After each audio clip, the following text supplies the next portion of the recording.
Hi, here I am going to show how to create a product in Odoo17. First, you want to go to the sales module. You have an option to create the product through sales module or accounting or purchase or inventory. These four modules you can access the product menu. So go to the sales module. Then on the top you can see products. Click on products. Here you can see the Kanban view of the product, which is already created in the system. On the right side you have the list view as well. So in order to create a new product, you just want to click on new. Then you have an option to add the product name. So I will add product ABC, as this is my name, and there is can be sold and can be purchased. If you click can be sold, in the sales order or the quotation lines, it will display like you can sell this product to the customers. And can be purchased means you can purchase this item, so it will display in the purchase order or RFQ lines. Then down you can see there is general informations. Inside that there is product type. In product type we have three options. One is consumable, other one service, and storable. Consumable means it will not track the inventory, but you can track the total number of purchases and sales, and there is no control on the inventory. Then service is as it is a service. We don't have any control on the inventory movement. It will be considered as a service. Then we have storable product. Storable product will control the inventory. It will count in and out, also the what is the closing stock and all. Then you have invoicing policy. There is ordered and delivered quantities. Ordered quantity means you can create the invoice based on the sales order, irrespective of the delivery status. Either you delivered or not, it will not consider for the invoice creation. But if you are creating as invoicing policy as delivered quantities, you can create the invoice only after the delivery is completed. Otherwise you cannot create the invoice from the sales order. So I'll put ordered quantity as invoice policy.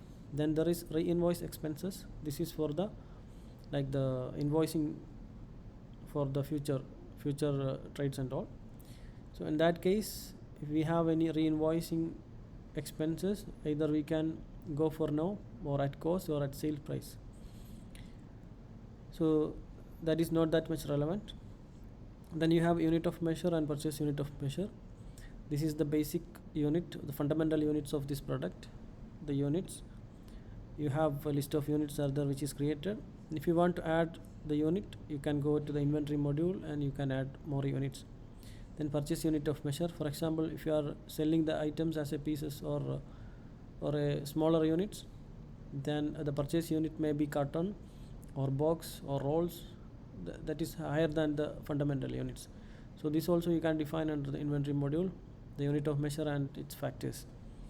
Then you have sales price. This is the selling price to the customers. And we have VAT, customer taxes by default.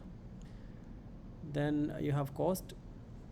In the initial stage you can define the cost at the product level as it manual. Then later it will appear or it will update based on the purchase, either by FIFO or average cost or other costing methods. Then you have product category.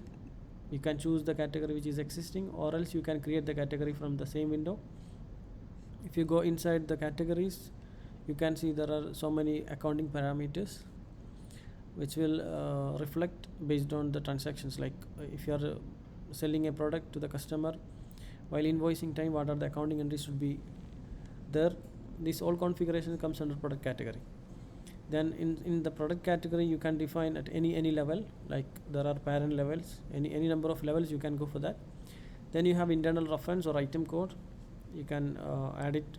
It may duplicate, but the barcode, it cannot be duplicated. It's a unique number and you can't duplicate the barcode for other products. So these are the general information for the product creation, and on the top you can see you can add the product image of the product.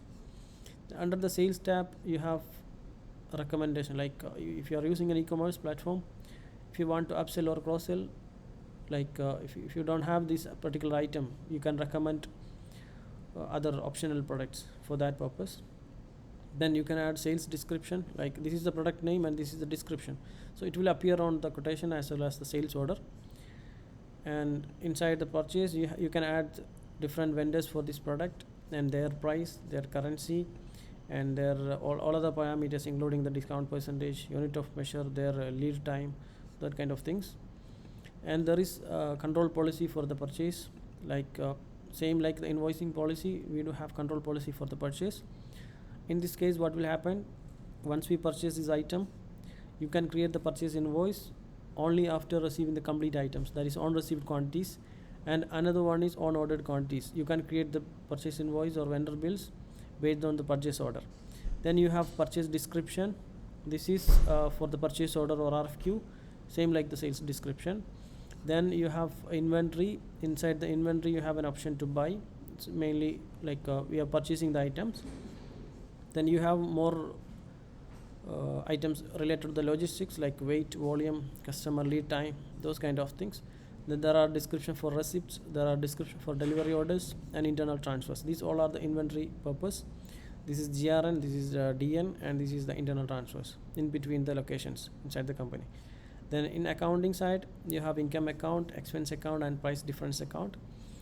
So if you want to control the ledgers or the accounting entries with respect to the product than the product category, then you can mention the income account and expense account.